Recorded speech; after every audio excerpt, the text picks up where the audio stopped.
أعوذ بالله من الشيطان الرجيم بسم الله الرحمن الرحيم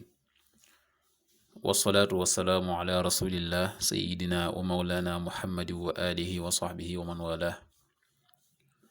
السلام عليكم ورحمة الله وبركاته bokki noo ngi leen di nuyu di leen ziyaara di leen balu xaq te di leen baal xaq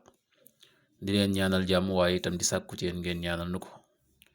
nuy ñaanit borom bi tabaraka wa taala mu defal nu tawfiq boolu nit defal ndimbal bokki nu dikkaat ak yéen ci xaddiisu bis bi mu di xaddiisul yawm niki nu ko baaxoo di ànd ak yéen bis bu jot seen mbokk Cheikh Mbay Seck di ko ànd ak yéen an talxata bni ubaydillahi radiyallahu anhu qaal jaa rajulun ila rasulillahi sallallahu alayhi wa sallama min ahli najdin thaa'iru ras nasma'u dawiya sawti wala nafqahu ma yaqul xatta dana min rasulillahi sallallahu alayhi wa sallama fa ida huwa yasalu an il islaam talxatu ibnu ubaydillah yal na yàlla dolli ko ngërëm moo ne benn waay dikkoon na ci yonent bi sallallahu alayhi wa sallama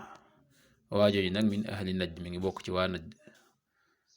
thaa'iru rasi aji tasaaroo bopp la boppam bi dafa tasaaroo nasma'u dawiya sawti mu ne dañu dégg riiru kàddoom ga wala nafqahu ma yaqul te duñu dégg la muy wax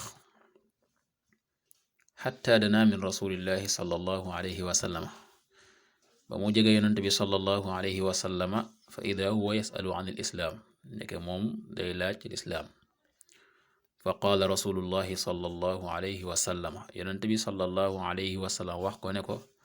xamsu salawaatin fil yawmi wal layla juróomi julli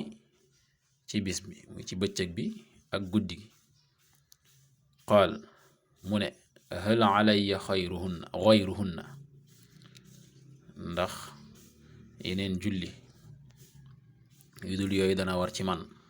moom moo wax yonent bi loolu qaal mu ne yonent bi ne ko laa déedéet illa an tatawwa lu dul yoo coobarewu fa qaala rasulullahi sallallahu alayhi wa sallam yonent bi wax ko ne ko wa siyaamu shahri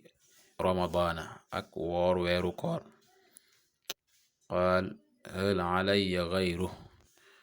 mu ne ndax dana war ci man lu dul weeru koor maanaam yeneen koor dana war ci moom lu dul weeru koor qaal yonent bi sallallahu alayhi wa sallam ne ko laa déedéet illa an tatawwa lu dul yoo coobarewu muy koor yoo xam ne koor yi naafila la qaal mu ne wa dakara lahu rasulullahi sallallahu alayhi wa sallama yonent bi tuddal ko itam azakata azaka fa qaal hal alayya gayruha mu ne ndax leneen dana war ci man dul asaka loola moo di alalam yi nga xam ne azaka da caa war faata la ca bokk ci ponk yi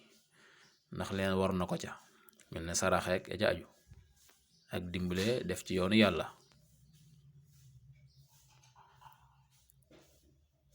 qaal